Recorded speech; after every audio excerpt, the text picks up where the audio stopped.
Hi, welcome to Carolina Crafting. I'm Jackie Jentz. We're in Brasstown, North Carolina today at Lynda Metcalfe's Blacksmith studio. Let's go inside and see what Lynda's doing. We're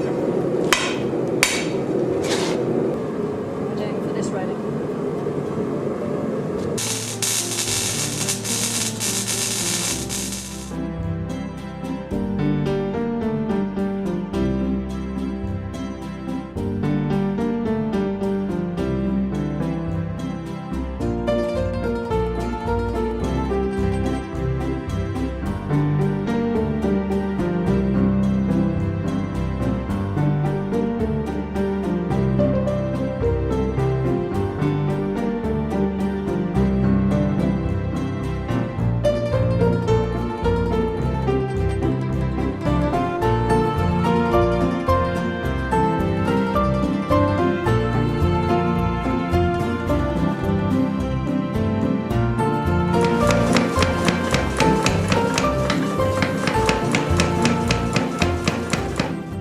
Lynda, I've been a big fan of your work forever, but I've only noticed, I didn't know what you did except for the jewelry, but I knew you were a professional blacksmith. How'd you get started?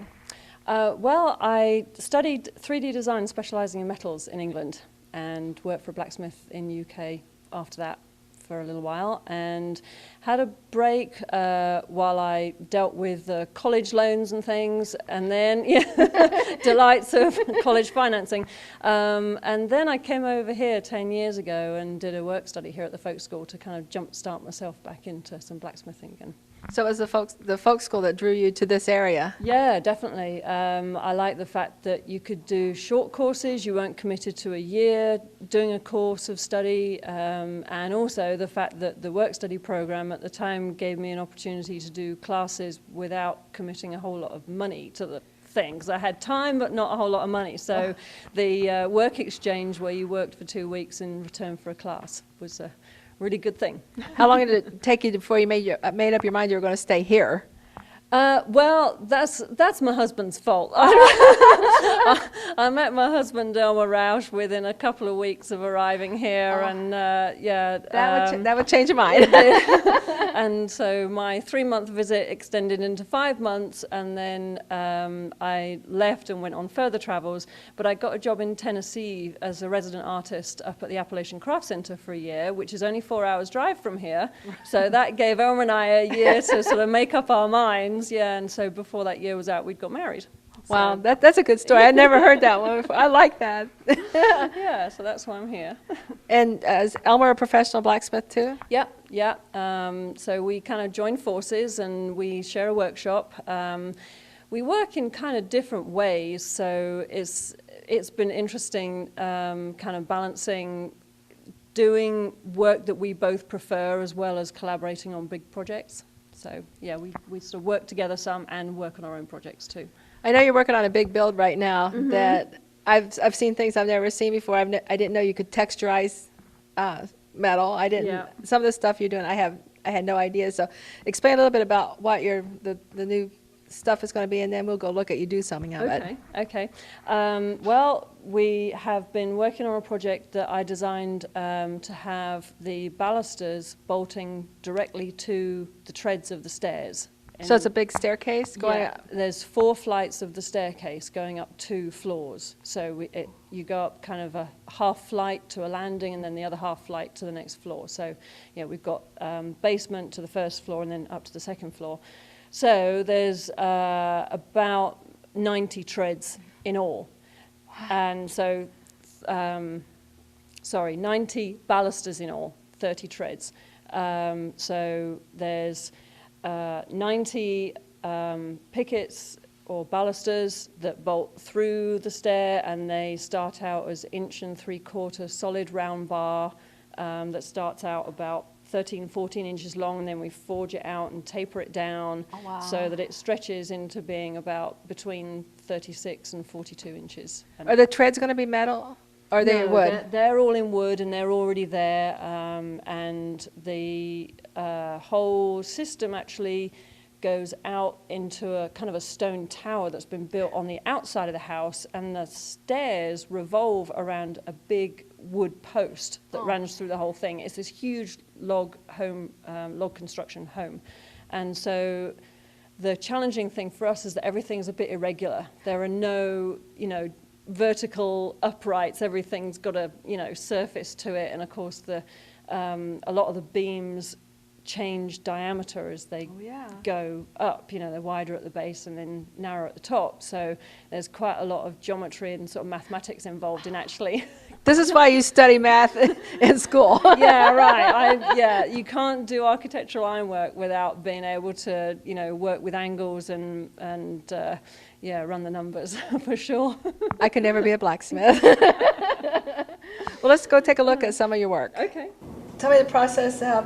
You met with the client and they decided on what they wanted. We already had somewhat of a theme going because we designed another piece of railing for them already, so which was a horizontal railing. So when we came to look at the stair railings, it was somewhat along the lines of the horizontal railing, but a bit simplified.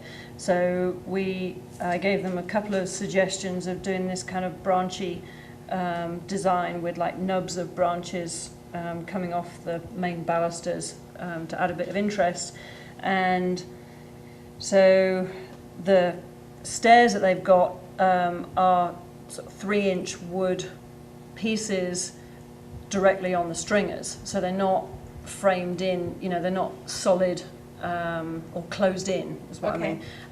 So kind of free-floating look. Yeah, so the idea with these was that we would bolt straight through the treads. So the design we ended up going with was kind of in between these two, a little bit less movement than this one and not quite so straight as this one. So that's neat. That's the one. I'll just show you quickly how these lay out.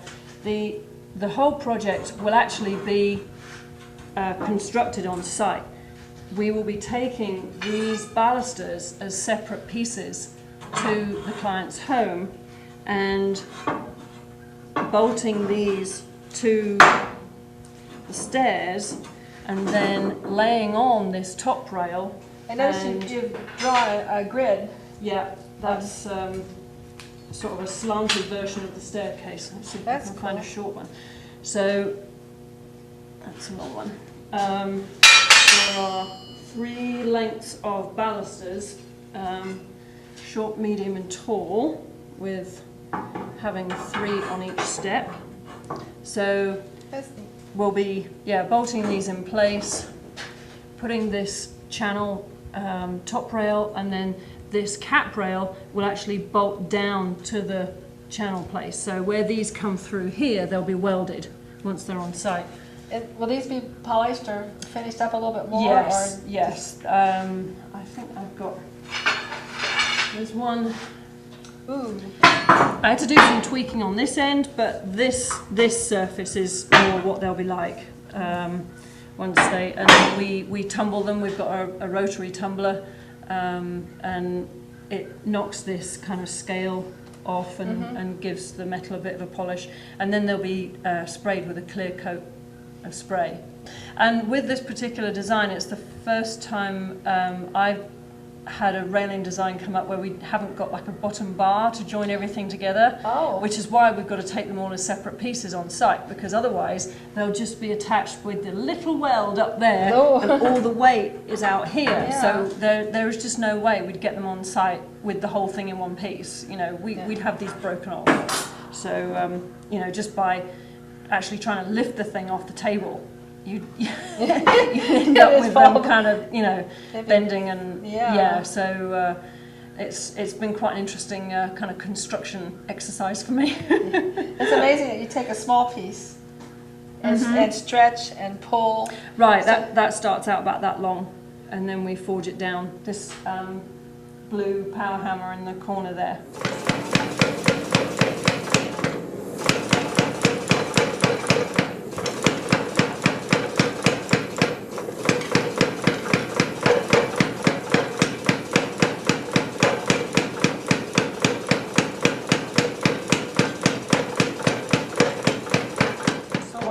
To forge it down. That's so cool. Is this just an extra piece welded on? Yes, yes. So that starts out, these are some, pick this These are some pieces for the other railing we're doing for the same client. So you can see we've got kind of a tree trunk kind of thing going on, and then we weld branches on.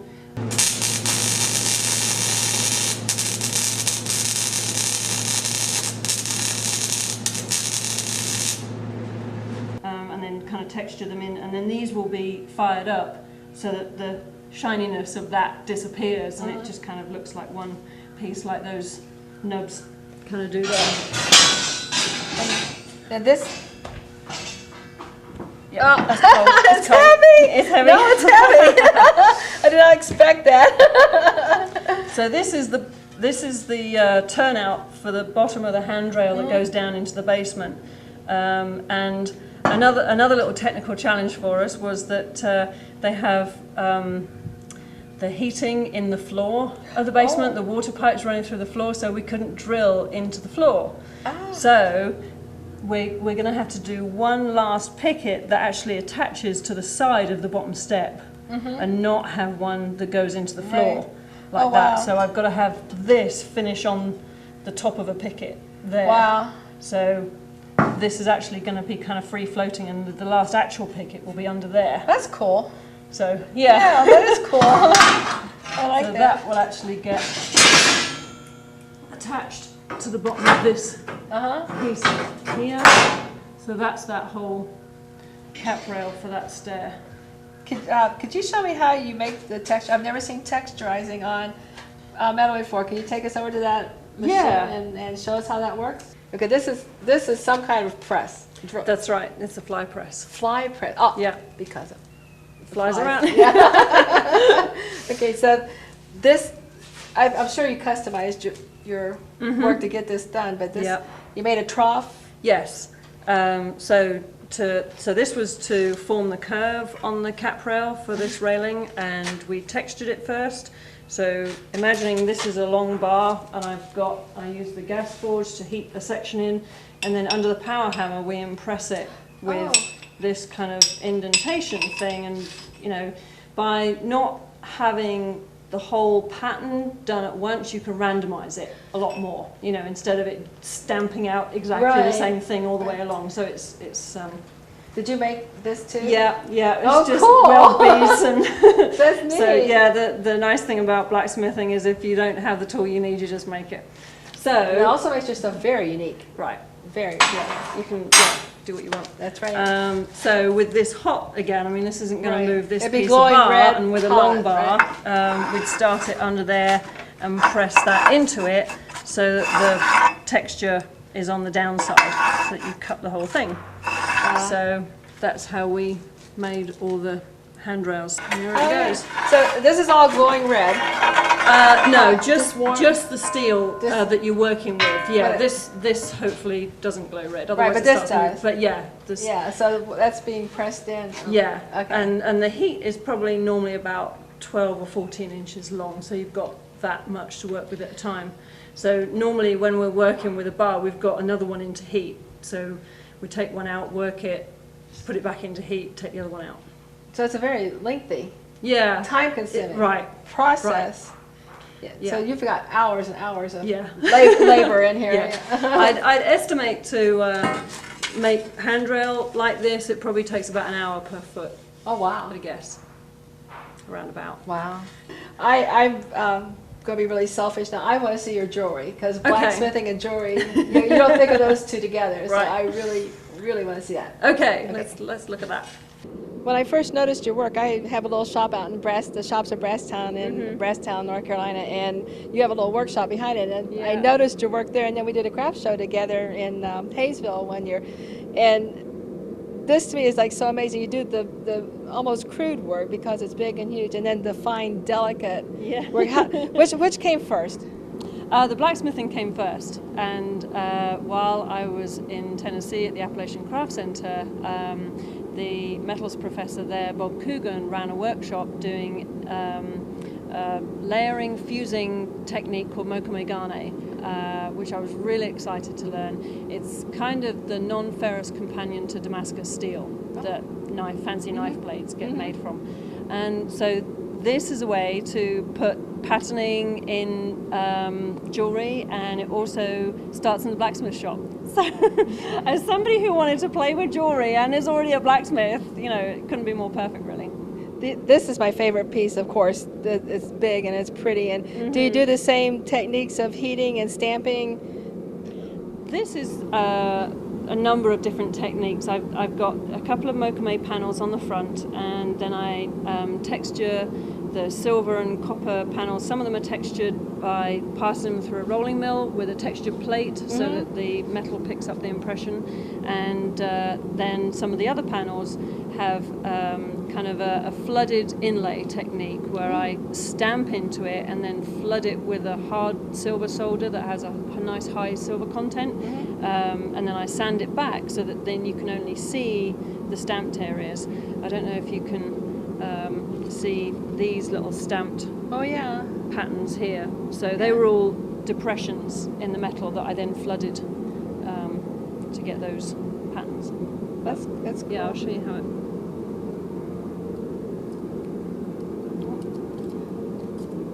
So obviously not to be worn with a stripy t-shirt. Right. That's for fancy going out. Yeah, just sort of a fancy black dress or something. It's gorgeous. Yeah. And the round pieces, the round balls and stuff that did you roll those? Was it just pieces of metal you rolled in the balls and polished, or I'm asking dumb questions. Those are two discs that I then dome into being hemispheres and then solder the two together. This is a piece of the mokume that I make, and this is midway. It needs to be rolled down a little bit thinner. But this is my bits and pieces scraps box. This is a piece that a friend of mine gave me that is the same technique, and I keep it, just because I really like the way he polished it up. But this is how the layers are stacked and fused at the beginning. So there's 25 layers of silver and copper there. And then I often use a layer in the middle. So once this is fused, I then forge it down thinner and thinner. This would have started out as a 2" by 2" block, and I stack them all up in plates, clamp them, bolt them together. These are an old pair of plates, but and then forge them down. So then, as I'm working it down, the edges get a bit raggedy, so I kind of trim them back with the saw.